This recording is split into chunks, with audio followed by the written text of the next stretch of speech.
Hey, how's it going? Here's the thing about SpaceX that's actually wild right now. Tom Nash thinks it's the opportunity of a generation. Thomas Laffont thinks it's the opportunity of a generation. CERN Basher thinks it's the opportunity of a generation. And they all agree on literally nothing about when to buy it. So I watched all the debate so you don't have to. The market's down 2.64% today. Bitcoin's down 2.91%. Crypto's in extreme fear at 12 out of 100. And in the middle of this, everyone's talking about SpaceX going public, which is weird timing to be debating a mega cap IPO, but okay. Here's where the disagreement actually lives. Tom Nash says SpaceX is going to be massive, right? Starlink plus orbital compute plus whatever else they're cooking, he's talking generational wealth. But then he explicitly says don't buy the IPO. His thesis is dollar cost average into it over the next 10 years. Wait for the volatility. Wait for multiple compression. Buy the dips, not the pop. Thomas Laffont is running the numbers on the $4 trillion AI infrastructure capex wave that's coming. He's looking at the compute gap. Who's going to launch the satellites? Who's going to own the orbital infrastructure? SpaceX. And he's implying you need to move now because this is the next mega cycle. Not in 10 years, soon. CERN Basher's angle is slightly different. He's saying the compute bottleneck is real. Data centers are getting energy constrained. The only way to scale AI training is distributed orbital compute. And if that's true, SpaceX doesn't have competition. It's a forced monopoly, which sounds urgent.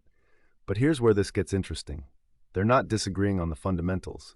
They all think SpaceX is transformational. They all think Starlink's a revenue driver. They all think the orbital compute thesis is real. What they're disagreeing on is whether the market's already priced that in, and whether the IPO itself is the play or a trap. Tom Nash is saying the IPO will be hot.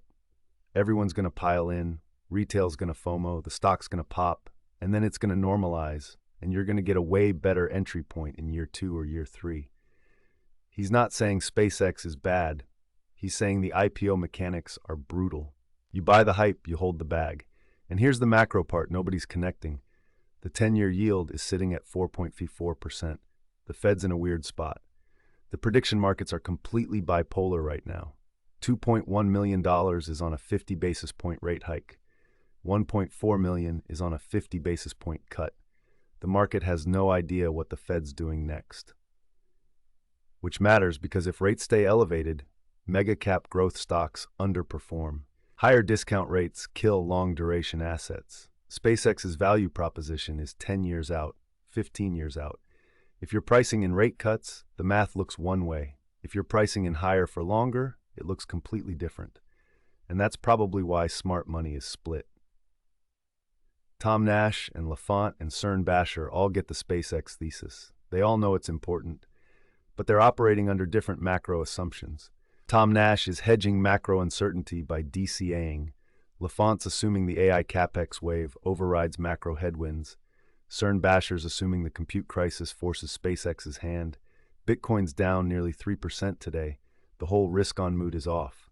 When that happens, timing questions get really loud. And SpaceX is going to IPO into this environment. Not a clean macro backdrop, not a clear rate trajectory, just confusion and volatility. So here's what I actually think. The consensus is right. SpaceX is going to be huge. But Tom Nash is also right. The IPO is probably not the buy. It's going to be hot, it's going to pop, and then you're going to get a better entry. The trick is having the discipline to wait. Most people won't.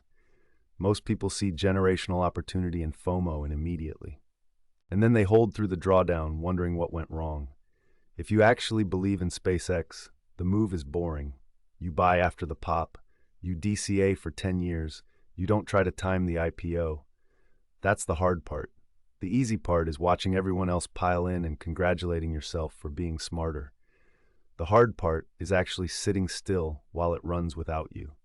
Drop a comment. Are you planning to buy the SpaceX IPO on day 1, or are you waiting for the volatility to settle? And if you're thinking about the longer macro picture, how are you hedging the rate confusion? That's the real question underneath all of this. And speaking of questionable life decisions made with extreme confidence, a woman in Australia mixed her late pet dog's cremated ashes directly into her eyeliner tattoo ink. So now she has her dead dog's remains permanently tattooed on her eyelids, which is either beautiful or slightly unhinged, depending on your perspective. Probably both. Regulatory bodies have no idea how to categorize it, and honestly, that tracks with how we're handling a lot of other things right now. That's all I got for today. Subscribe if you want the daily breakdown. See you tomorrow.